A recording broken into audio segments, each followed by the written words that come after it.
Assalamualaikum warahmatullahi wabarakatuh. Oke, hari ini kita lanjutkan seri saham yang harganya di bawah 1000 ya, saham syariah dividen. Yang kemarin list terakhir ada Toto, harganya ya ya masih di tengah-tengah. Secara performance Toto harga 230, ini turun 0,9%. Kemudian dia punya dividen itu 2 kali setahun pembagiannya. Kemudian yield sekitar 11,3 dengan posisi per hari ini. Jadi nanti posisi akan update terus sesuai dengan update harga dan juga update performance dia secara kuartalan. Kita lanjutkan. Selanjutnya ada MPMX. Jadi MPMX ini harganya 975. Ini masih di bawah 1000, biasanya sih 1100, 1150.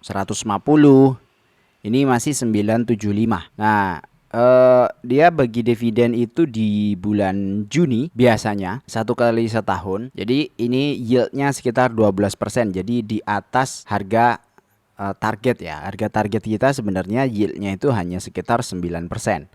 Artinya harga wajarnya itu sebenarnya 1300-an. Kalau yieldnya 9% kan 1300-an ini. 118 dibagi 1300 itu 9%.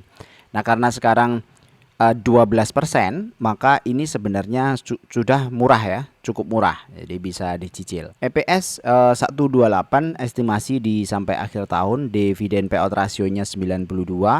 Kemudian dia bagi dividen 2023 itu 115 atau 11%, 2024 120 atau 12%. Jadi ini sudah cukup konsisten untuk bagi dividen dari MPMX selama 2 tahun terakhir. Terus selanjutnya ada TPMA. Jadi TPMA ini harganya 615, kemarin naik 2,4%. Ini 1 kali setahun juga, bulan Juni 2026 nanti mungkin ya akan bagi. Yang tadi MPMX kita belum cek harganya MPM. Ini termasuk di range bottom untuk MPMX, ada di 975. Sebenarnya sudah mulai bisa dicicil lah kondisinya, karena pernah masuk paling rendah itu di 935 di tanggal 23 Juni. Jadi 1 bulan yang lalu ya. Kemudian TPMA, dari TPMA ini sisa dividen atau yield potensi dividennya sekitar 12,5%. Ini payout rasio kita ambil 71. 2023 bagi, 2024 juga bagi. Nah, di TPMA posisi harga sudah naik sekitar 2,5%, sebelumnya juga 2,5%. Jadi ini ada kenaikan 2 hari dan ini di atas rata-rata sih. Di atas rata-rata volumenya, harusnya juga sudah bisa mulai dicicil. Ya kalau dapat di harga 575 ini bagus ya untuk TPMA. Selanjutnya ada PBSA. Ini PBSA harganya 370.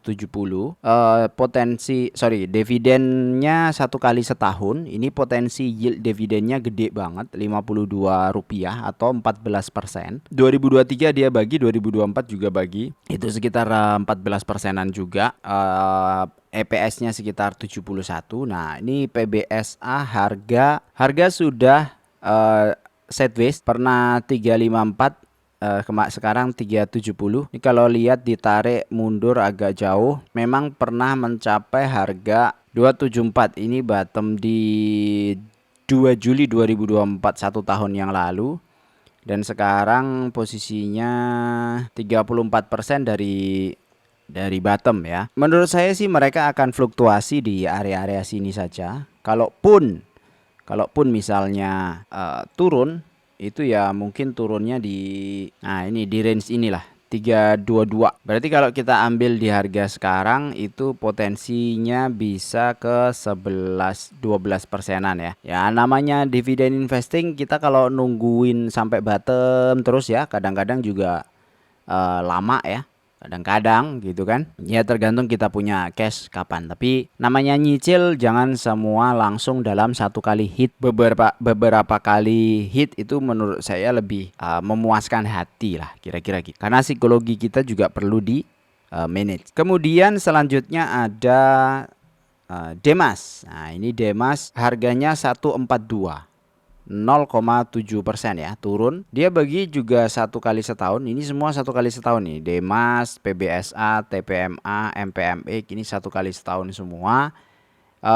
potensi dividennya 1 tahun Rp22. Ini EPS 27, jadi dia dividen payout ratio masih saya anggap 80%. Ini ada risiko sebenarnya di Demas karena kemarin sebelumnya itu dividen payout rasionya itu tidak sampai 80% ya, pernah di bawah itu. Di tahun 2023 itu 47% ini payout rasionya. Di tahun 2024 malah 104% rasionya. 2022 98, ini 97. Jadi saya ambil 80 itu sebenarnya tengah-tengah lah. Belum pernah sih 80 tapi tengah-tengah. Kalau kita ambil 47%, posisinya jadi cuma 9,1%. Mungkin nggak ke 47? Mungkin teman, mungkin. Jadi belum tentu Demas itu akan bagi dividen sebesar ini, belum tentu. Yaitu risiko sebagai dividen investor, kita punya atau kita mendapatkan payout rasio dari perusahaan yang kurang konsisten. Itu resikonya ada di situ. Tapi kalau dia bagi sampai 80% atau 90%, nah ini bagus banget, 17% yieldnya dalam 1 tahun. Nah, kondisi harga sekarang di Demas masih sideways. Ini ada resisten di, ya dia nyampe resistennya ini, mungkin ada yang take profit nih di sini. Jadi kalau turun lagi misalnya di arah 135, ya kita bisa cicil-cicil juga. Pergerakannya range-nya akan di sini harusnya ya. Naik turunnya sekitar 8 poin atau 5,67%. Jadi Demas masih potensial ada di. Bang, kenapa perusahaan dividend investing ini lemot ya Bang ya? Nggak banyak yang jadi supir, nggak kayak yang lain-lain dinaik-naikin. Ya semua tergantung kepentingan sih. Kalau sekarang yang lagi pada hype itu saham-saham konglo, ya seolah-olah wasitnya ikut main ada di situ gitu. Pemiliknya ikut main ada di situ ya. Sah-sah aja sebenarnya, tapi ya kalau saham-saham dividen tidak ada yang nyetir gitu, ya akan begini. Saya sendiri sih plus minus ya. Jadi saham yang kita pegang itu kalau ada driver atau ada sopirnya sama yang nggak ada sopirnya itu plus minus saja. Khawatirnya gini, kalau semua ada drivernya, ada sopirnya, harganya nanti jadi tidak relevan lagi untuk kita cicil. Itu yang masalah, seperti kemarin kasusnya MLPT ya, saya udah pernah share di video sebelum ini ya. Nah, terus gimana kalau saham-saham itu kita masukkan ke simulasi dividen for living ya. Demas kondisinya 15,4%, artinya ini saya singkat saja karena di video sebelumnya saya sudah sampaikan bahwa cara hitungnya dividen for living ini seperti apa. Target kebutuhan per bulan kita 10 juta per bulan. Kalau 15% berarti modalnya hanya butuh sekitar 779 juta. 25 tahun lagi 10 juta itu equal dengan 18 juta.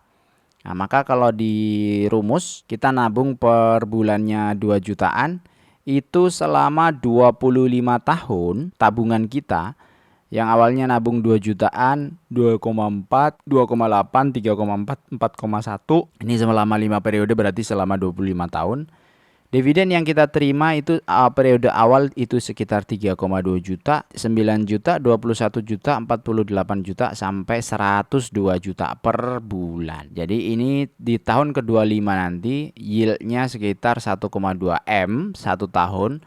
Atau kita punya saham atau tabungan saham itu sekitar 7,99 atau 8 miliar. Ini seharusnya sudah bisa pensiun ya. Kalau kita udah punya penghasilan 100 juta per bulan itu sudah cukup untuk pensiun. Sederhana saja seperti itu.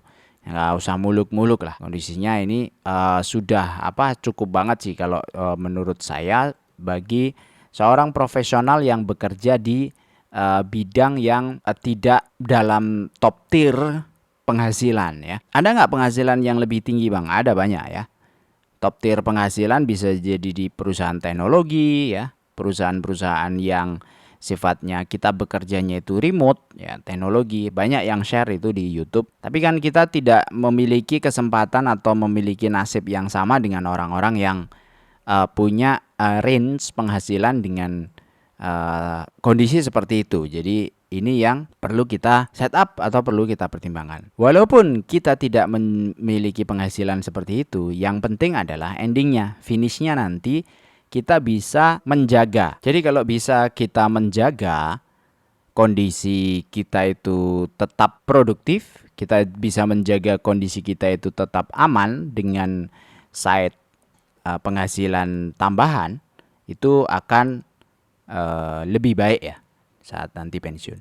Saya kira itu untuk series kali ini. Ini ada 2 sesi. Jadi ini adalah sesi terakhir untuk saham yang di bawah 1000. Tadi sudah saya sebutkan satu-satu. Ini ada beberapa list banyak ya. Ada Demas, PBSA, TPMA, MPMX, Toto, SPTO, RALS, PBIT, Power, Total, IPCM, Akses, Elsa, ASGR. Ini semua perusahaan yang punya plus minus. Jadi belum tentu yang urutannya paling tinggi ini juga paling baik, belum tentu. Ada naik dan turunnya, ada plus minusnya. Sehingga kalau kita melakukan pembelian itu tidak semuanya selalu